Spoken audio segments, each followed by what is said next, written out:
Jua, selamat malam Manibanta Krina. Jumpa kita mulihi ibas PJJ tan ibas tanggal 9 Mei 2020 dengan tema Rende Beritakan Kelang Ati di Bata.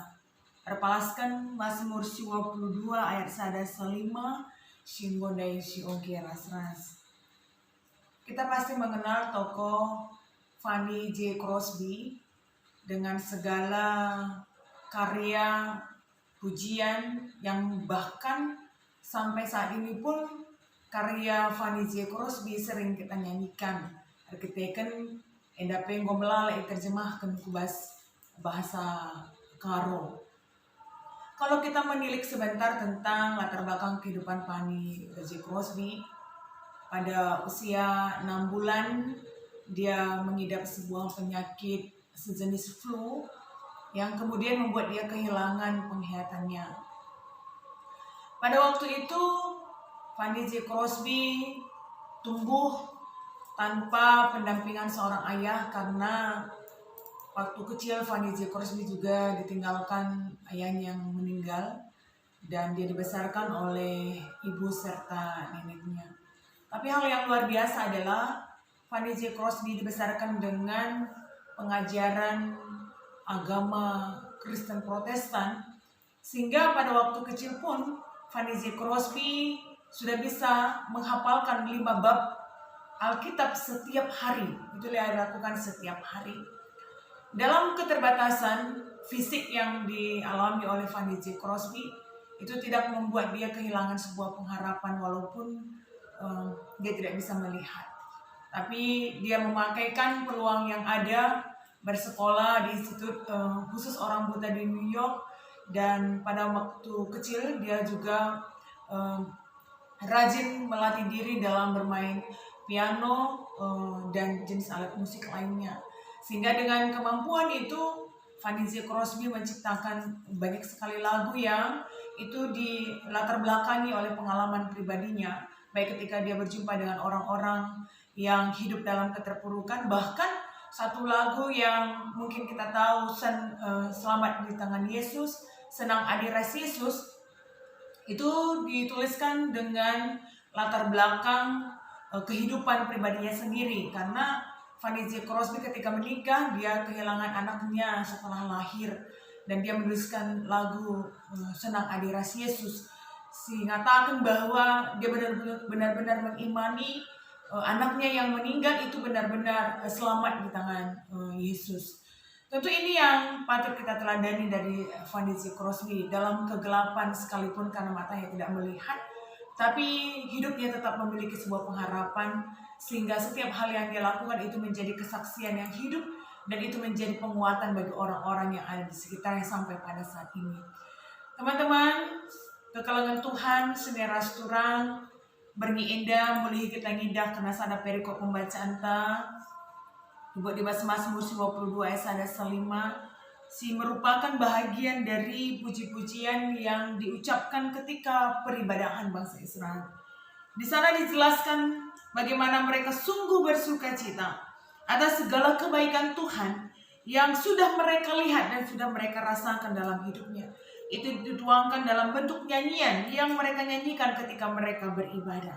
Tidak hanya sebuah syair yang indah, tetapi juga mereka memakaikan talenta yang ada. Kengasupan gunang kuit gitar, si 10 tinali, rikutkan ras gambus ras kulcapi, epe ipakaikan guna mempermuliakan Tuhan ibas peribadahna. Semua yang mereka ungkapkan dalam bentuk syair itu merupakan sebuah kesaksian. Mereka sungguh bersuka cita di sepanjang kehidupan mereka. Ketika pagi-pagi mereka bersyukur atas berkat Tuhan, diberikan kesehatan, kekuatan, dan sampai malam mereka pun tetap mengucap syukur karena mereka merasakan penyertaan Tuhan yang luar biasa dari awal hidup mereka di pagi hari sampai akhir dari penutup aktivitas mereka di malam hari. Begitu juga keesokan harinya. Jadi ini benar-benar menceritakan tidak hanya dalam satu situasi yang baik saja, tetapi pagi dan malam itu memperlihatkan sebuah situasi hidup yang terus berganti. lit pagi-pagi, lit berni. Mengatakan bahwa dalam situasi hidup yang susah maupun dalam situasi hidup yang baik, mereka ungkapkan itu semua menjadi sebuah bahagia. Betapa banyak hal yang harus disyukuri dalam hidup mereka. Betapa banyak kebaikan Tuhan yang sudah mereka lihat dalam kehidupannya. Maka katakan Nabi Bas ayat 5 kan katakan, sebab perbahanan dukap si pekedang ukurku. Jadi apa yang mereka lihat itu menjadi sebuah semangat. Si pekedang ukur. Walaupun dalam situasi yang sulit sekalipun, tapi kita perbahanan di bate, rebahan sangasuk ya, meriah ukur, rende meriah ukur. Jadi tentu endape berkaitan ras khotbah minggu sinderbi. Ijai katakan kami dengan jelas bahwa kita harus menemukan alasan di mana kita harus mengucap syukur kepada Tuhan untuk hari ini. Jika kita tidak menemukan itu karena kehidupan kita sulit, karena mari kita katakan bujur, sesuatu yang buruk yang tidak terjadi dalam hidup kita. Karena bagi kain diisingatkan Mazmur 52 ayat 105, ija itu rikan bagaimana bangsa Israel di sepanjang kehidupan mereka itu mengucap syukur. Amin na PM sada bentuk pendek ibas peribadahan, tapi itu betul-betullah sebuah kesaksian yang hidup dari diri mereka masing-masing. Maka pengharapan tapi bas cinta kali indah, marilah kita turut ngendeken enden kemuliaan Tuhan. Tidak hanya mengucap syukur ketika hidup kita itu baik, tapi enden kemuliaan Tuhan mari sibelaskan ibas situasi si buruk di tengah-tengah kegeluhan ta. Makanya harapan ta ya bagi katakan dai iman banda kerinana baik malam maupun pagi, Tuhan simpan tetap ukur nina. Janah kerina perbahanan di bate sirbahan sa gedang ukur ta. Makanya tentu sengasa gendua aripe. Mungkin kita akan banyak menemukan kebaikan Tuhan yang sudah kita terima dalam hidup kita. Kiranya itu juga yang menjadi semangat bagi kita bas dalam kegunta wari-wari sir indah. Jangan si pegedang ukur ta karena ngasut pe kita rendah meriak ukur nurikan karena kini Tuhan. Labo terjeng saja ibas situasi hidup kita yang baik. Tapi dalam situasi hidup yang buruk sekalipun, kita tetap mampu melihat kebaikan Tuhan yang menjadi kesaksian bagi semua orang. Maka kesimpulan bas PJJ Tawari Indah, jadilah kita bagi batang kurma. Gua makanya jadilah kita bagi batang kurma. Adi si pergerbat kan, batang kurma yang kerina arguna. Adi mungkin si tandai batang kurma hanya dari buahnya saja. Tapi ternyata batang kurma tidak hanya buahnya saja yang berguna. Adi buah na banci ipakaikan guna obat-obatan ibas ilmu kesehatan. Tapi nina pekepekan kayu batang kurma ipakaikan menjadi tiang dan langit-langit berbahan pondok. Lah terjun saja kayu tapi tandana guna berbahan sapu-sapu. Tidak hanya buah, kayu dan tandan, getahnya pun bisa dipakai menjadi sirup. Dan di antara semua itu juga, selain dari buah, kayu, tandan, dan getah, daun batang kurma juga bisa dipakai menjadi tikar ataupun layar.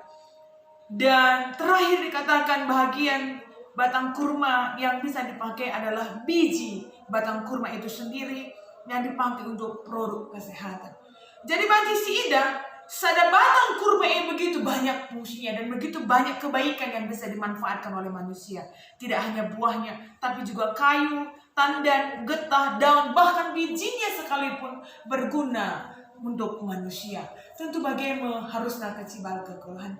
Tidak hanya ketika hidup kita baik saja, kita akan mampu bersuka cita, bernyanyi, beritakan kalimat Tuhan. Tapi di sepanjang kehidupan kita, dengan segala sesuatu yang kita lakukan, dengan segala sesuatu yang kita ucapkan, baik dari mulut kita, tangan kita, peruku rentang, kerinane harus nurikan karena kebaikan-kebaikan Tuhan. Sirbahan sakala sideban pe, bancing nidah kinulin di bata, silit ibas dirinta sekala-sekala. Tuhan si masuk-masuk kita kerinana, jumpakah kita mulihi ibas pejin cinta, minggu sire, Tuhan sinjagai kita, ras kita artoto. Mengatakan bujur kami iman bandu Tuhan ibas kerina dampar keluh kami. Sungguh hidup kami ini penuh dengan banyak kebaikan yang sudah kami terima dalam hidup kami. Dan itu semua asalnya daripada Engkau ya Bapa. Kiranya itu menjadi landasan yang kuat bagi kami untuk selalu menceritakan dan memuliakan serta mengangkat pujian-pujian kami yang menceritakan tentang kebaikan Tuhan. Dan tidak hanya sebatas nyanyian kami, tapi dalam sebuah pengharapan hidup kami pun bisa menceritakan kebaikan Tuhan yang digambarkan seperti batang kurma, yang tidak hanya buahnya saja yang menceritakan sesuatu yang baik, tapi setiap hal yang menjadi bahagian dari batang kurma itu berguna buat manusia. Begitulah pun kiranya kehidupan kami ya Bapa. Kiranya kebaikan yang Tuhan berikan dalam hidup kami menjadi sesuatu kesaksian yang hidup, yang menceritakan banyak kebaikan Tuhan dalam hidup kami. Baik itu ketika kami menangis, walaupun dan ketika kami tertawa, baik itu ketika hidup kami baik-baik saja, maupun ketika hidup kami penuh dengan kesulitan. Kiranya itu Bapa menjadi alat kami untuk menceritakan kebaikan yang sudah kami terima dari Tuhan, dan kiranya itu menjadi kekuatan bagi kami untuk selalu menyanyikan dan mengangkat pujian kebaikan Tuhan, dan bisa juga disaksikan oleh orang-orang yang di sekitar kami. Inilah kami anak-anak-Mu ya Bapa, kami serahkan kehidupan kami kepada-Mu, dan kiranya Tuhan yang selalu jaga dan tolong kami. Dalam nama Yesus kami berdoa. Sampai ketemu kembali, tetap sehat, Tuhan menjaga kita.